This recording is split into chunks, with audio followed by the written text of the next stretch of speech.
నమస్తే, welcome to NVTV 24x7 news channel.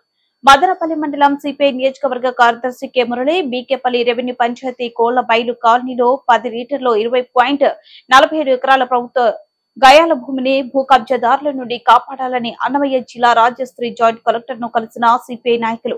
ఈ సందర్భంగా సిపిఐ నియోజకవర్గ కార్యదర్శి కె మురళీమోహన్ మాట్లాడుతూ మదనపల్లి మండలం బీకేపల్లి రెవెన్యూ పంచాయతీ కోళ్ల బయలు కాలనీలో 10 లీటర్లో 20.47 ఎకరాల ప్రభుత్వ గాయాల భూమి ఉందని, కోట్ల రూపాయలు విలువ చేసే ఈ ప్రభుత్వ భూమి పూర్తిగా కబ్జా జరుగుతుందన్నారు. 10వ లీటర్లో 20.47 ఎకరాల భూమిని 515, 516, 517 సర్వే నెంబర్లను సబ్ డివిజన్ చేశారని, 516, 517 సర్వే నెంబర్లో 2.15 సెంట్లు వంక పరంబోకు స్థలాన్ని కొంతమంది భూ కబ్జాదారులు గత 2 నెలలుగా ఈ 517 సర్వే నెంబర్ పూర్తిగా కబ్జాలు చేసి పునాదులు నిర్మించి లక్షల రూపాయలకు విక్రయిస్తూ సొమ్ము చేసుకుంటున్నారని, ప్రభుత్వం భూముల కబ్జాలను జరుగుతున్న సంబంధిత రెవెన్యూ అధికారులు ఎవరు కూడా పట్టించుకున్న పరిస్థితి లేదు. స్థానికంగా ఉన్న ప్రజలు ప్రభుత్వ భూమిని కాపాడే ప్రయత్నం చేసిన భూ కబ్జాదారులను ప్రశ్నించిన కబ్జాదారులు స్థానిక ప్రజలపైన దాడులకు దిగడం బెదిరించడం జరుగుతున్నాయి.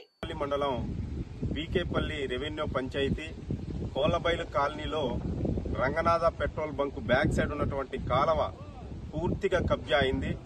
ఇది 10వ లీటర్లో 20 ఎకరాల 87 సెంట్లు గయాల భూమి ఉంది.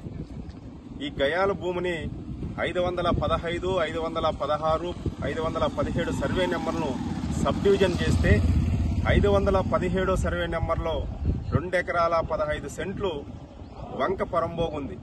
ఆ వంక పరంబోగిని దాదాపుగా 2-3 నెలలుగా ఆ ప్రాంతంలో ఉన్నటువంటి భూ కబ్జాదారులు కుంట 2 కుంటలు ఆక్రమించుకోవడం, దాంట్లో పునాదులు నిర్మించడం, సిమెంట్ బ్రిక్స్ తీసుకొచ్చి రేకుల షెడ్లు నిర్మాణం చేసి 10 నుండి 20-30 లక్షలకు విక్రయిస్తూ అమాయక ప్రజలను బలి చేస్తున్నారు.